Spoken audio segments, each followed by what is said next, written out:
speaking of the United States of America, a day after Hindu houses were attacked, Mohammad Yunus has met with Stephen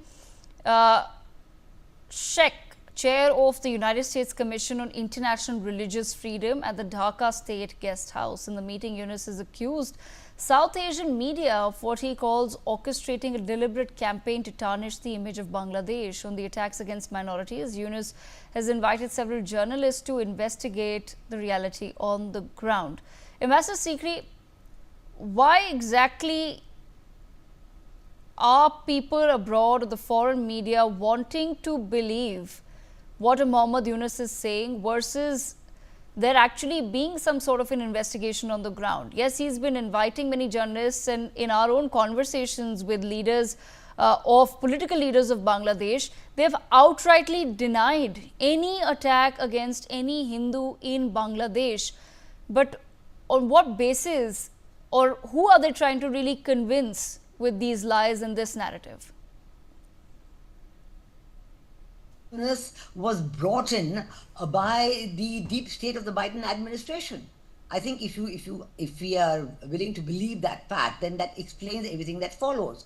And so when he was brought in by the deep state of the Biden administration, the entire world media machinery was geared up to prove him the best thing that happened to Bangladesh in the last 1,000 years or something like that, because they denied the reality of the liberation war. Their first attempt of the Yunus regime, backed by the Jamaat-e-Islami and other Islamist groups, was to try and prove that the liberation war was unimportant, it wasn't real, it didn't really happen, and that we have to forget about the liberation war, and this is the second birth, the second republic, and they're even now preparing a July declaration to call this as a second republic and forget about the history of the liberation war. That is why what the army has decided on is very significant.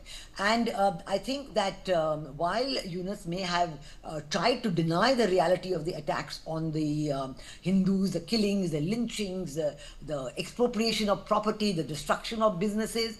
I mean, this is all very real, but there has been a huge campaign mounted worldwide by the Bangladesh diaspora and by the Indian diaspora, also working with them. Many of them have come to India as well, and I've met many of them. They're giving out all the facts almost on a daily basis.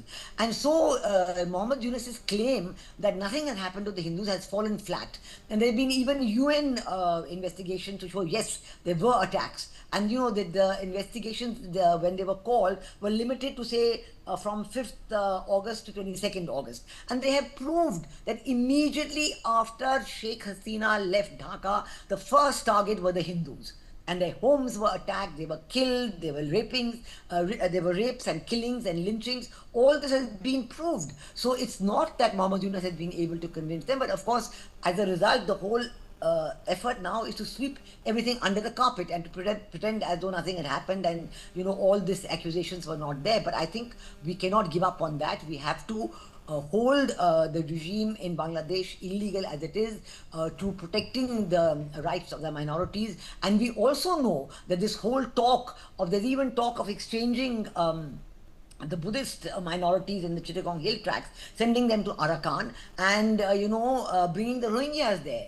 So, and also there's also talk of making a Christian state in that area by combining parts of, the Christian elements in Northeast India, whether it is Mizoram or Manipur and others. There are all kinds of projects and proposals being discussed, and India is of course keeping a very, very close eye on it and very concerned about maintaining its security interests. And that's why we've seen even the action that the government has taken in Manipur and other places has proved the validity of external forces being there already. We already know that because of this corridor to the Arakan army, the DIA, the Defense Intelligence Agency of the Americans, they are there in Bangladesh already.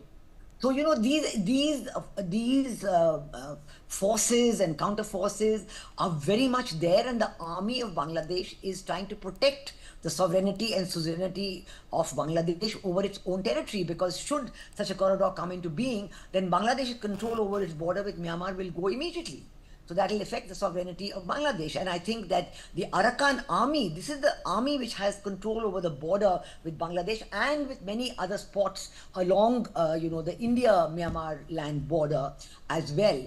And this Arakan army, today it's the Americans who want to support them. Till yesterday, they were friends with the Chinese and they were getting Chinese weaponry, even going through Bangladesh into Arakan. So the situation has been immensely complicated by what is happening in Arakan, by the American interests in Yes. Arakan. Will it lead to a direct clash with the Chinese? What will happen to the two ports in that area, Chokfu and Sittwe? It's a very, very complex issue, but I would say, reflecting on what is happening internally in Bangladesh, that it is the army which is going to have the last word. And the army is already Okay. out in full measure, and they are going to make sure that there is no such thing to intimidate the minorities, intimidation by the Islamists of the population. And the population has realized they don't want Sharia law, they don't want Islamist rule, they want democracy, they want free and fair elections. The BNP, on its part, I must say one word about the BNP here. Bangladesh Nationalist Party, in the normal course, one had expected that yes, maybe they would win the elections and they would be able to come very quickly to power. But let me tell you that there is a split today in the BNP, in the Bangladesh National Party. Yes. One group wants to be close to the Jamaatis, and the other group is liberal and wants to be there on its own. But the ones who want to be close to the Jamaatis, led by Salahuddin Ahmad, is trying to, trying to replace the moderates. So there's a big struggle within the BNP, and I do not know how that will turn out. That is yet to be seen how it will be turned out. So there is a total turmoil in Bangladesh, and the Okay. army absolutely right on focusing on early elections under a caretaker government, free, fair, and inclusive. Let anybody win who has the votes. Absolutely. On that note of turmoil, protests have rocked Dhaka as hundreds of government employees now briefly